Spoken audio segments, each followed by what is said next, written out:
All right, a lot of composites, you're going to want to take an element from one picture and make it look like it is both in front of some things and behind some things in another picture.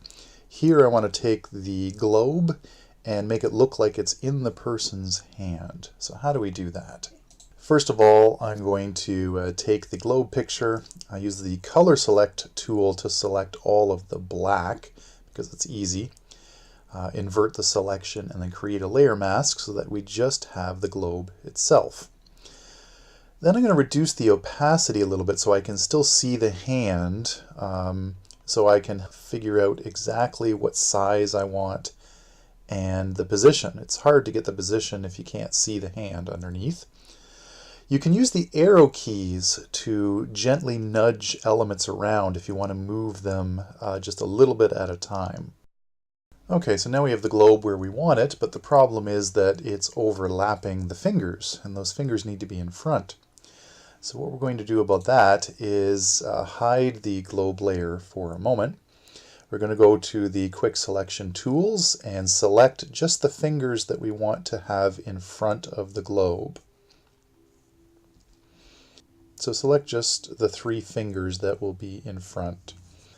And remember to keep your brush size relatively small when you're selecting something small like fingers, so you don't wind up getting tons of extra stuff you didn't want.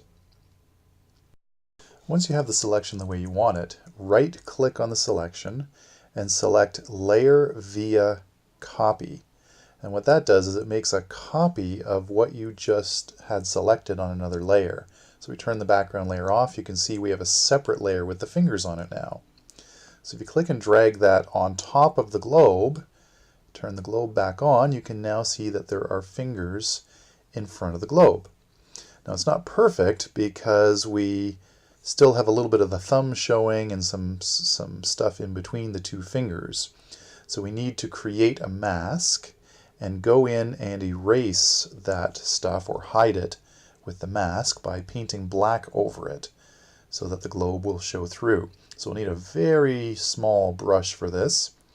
And if you paint black, remember to double click on the layer mask so that the layer mask has that blue border on it, so we know we're painting on that and not on the actual layer itself. And just going to draw black to hide what is in between the fingers. I like to get the edges nice and sharp first, and then go to a bigger brush to fill in the stuff that's in between. And there you go. Now we can see the globe through there. Now there's a few little white bits here and there, so you can clean up that edge. And there might be a little bit on the 3rd finger there. You can turn the layer on and off to see the difference. And you can see that there's a little bit of the finger that pops in over top with some white on it. So we're just going to erase some of that. Also, if this was sitting in someone's hand, there'd be a little bit of the edge of the hand that overlaps the bottom of the globe as well.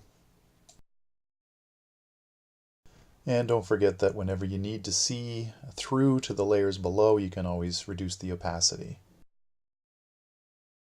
All of this should be done on the layer mask so it's non-destructive. If you make a mistake, you can put it right back in. So right now we have the globe overlapping part of the hand and the fingers overlapping the globe, but we need to add some shadows here so that it looks more believable. So we talked in another tutorial about how you can use the burn tool to create shadows, and that can work. Although it only works on part of the image at a time, either the highlights, the midtones, or the shadow areas.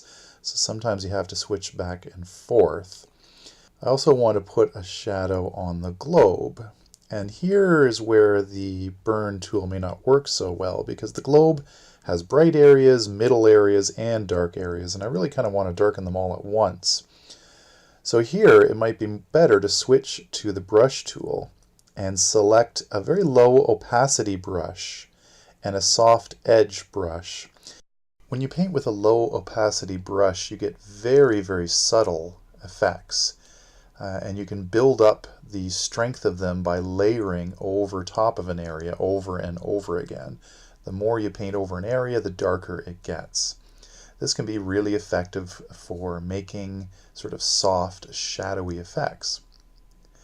And the benefit of painting on layers is that if you have a layer over top of this shadow, you can paint underneath it without any fear because you're not going to be able to overlap the layer that's above you. So you can paint around the edges of something and not worry about overlapping those edges. So I'm going to paint some very faint shadows in behind the fingers. I'm painting onto the... Actually, I'm going to make a new layer so that I can paint the shadows onto a separate layer. In case I make a mistake, it's easy to change. And because that new layer is behind the fingers, I can't accidentally paint over the fingers. And I'll put a nice soft little shadow there too. And then that looks pretty good. I'm just going to darken this area up a little bit. Now, because this layer is above the hand, I actually can go over the edge of the hand here. So I'm going to have to go to the eraser tool and just erase along that edge so that the shadow isn't going off the hand there. Now I can turn that off and on and see if I like it, I can keep it. If I don't like it, I can delete it or adjust it. I can make it less opaque if I think it's too dark. So you always want to try to work on separate layers when you can.